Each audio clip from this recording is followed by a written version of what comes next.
A CIA officer and former FBI special agent Tracy Walder joining us right now to discuss this further. Tracy, always good to have you with us. And we just heard from Brian, new reports that they're flipping the script, so to speak. They're saying the victims might not have been targeted at all. Is there a ball being dropped? Is there some reason why investigators would change course like this? Well, thank you for having me, Adrienne. I'm not sure that there's necessarily a reason. I think this is more about, I guess, damage control, you'd say. There are conflicting messages that are getting out there with the prosecutor's office and then also with law enforcement. I think what they're trying to do is consolidate all of that messaging into basically one funnel.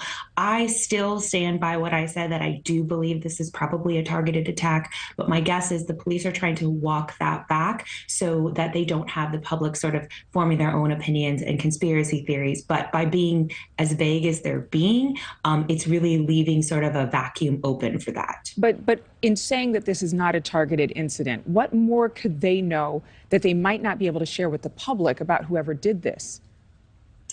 So in saying that this is not a targeted incident, what they may know, again, I'm just hypothesizing here, what they may know or may not know is exactly, they may not be able to really condense sort of a motive in this case. A lot of times when you see a targeted attack, you will see an overkill of one victim versus another victim. And that may not be what they see here. It may sort of be difficult to tell in that case. So that's my best guess in terms of information that they either have or don't have. Some forensic psychologists, they've referred to the suspect as a possible incel, an involuntary celibate, which is a romantically frustrated man who is enraged about not being able to find a partner. But you disagree with this theory. I do disagree with this theory. One of the reasons I disagree with it is this is what I teach actually at the college level now. And, really what we see with involuntary celibates are that they tend to want to claim credit for their attack. If we look at something like the Buffalo shooting, that was someone who was associated with the involuntary celibate movement. They tend to leave pages and pages of manifestos, as well as really heavy digital trails on some of the sites like 4chan and 8chan. Also, again, their singular motive tends to be what you mentioned before, being sexually frustrated. And in this case, there are no signs of sexual assault. Now, it's not to say this case isn't perhaps motivated by frustration. However, I don't think it's part of the singular incel movement. Yeah. Good points there. We have a question from a viewer, Patrick Callahan of Miami, asking, how did police determine what time both the two survivors, because there were two roommates in the home that were not hurt, and the man, Ethan Chapin, and one of the women, our viewer likely referring to Zaina Kernodle, who were killed, arrived at the home? How did police determine that timeline? So they would determine that timeline. Typically, that's determined by digital evidence, and I believe that that's what the police said, is that they determined it by digital forensics that they found. So what we're looking at is perhaps digital recordings, dash cams, receipts from those secondary driving providers like Uber, Lyft, those kinds of things.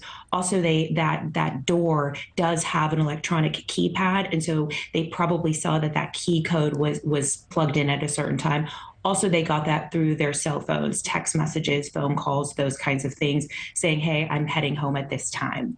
Okay, one more question for you. What do you think is necessary to crack this case right now? What could be one clue, one tip that would make the difference? Just in looking through everything, one of the things that I think is really pressing that we don't seem to have a lot of information on is really that sort of timeline gap that we have with Santa and with Ethan.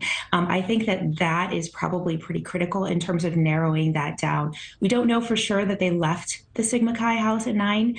It's just when they were last seen. And so I have a hard time believing that perhaps they didn't leave somewhat of a digital trail in terms of cell phones and those kinds of things. So I'd really like to focus in on that. And I think that that's probably what law enforcement is doing. Tracy, thank you as always. I hope you have a wonderful day. Thank you.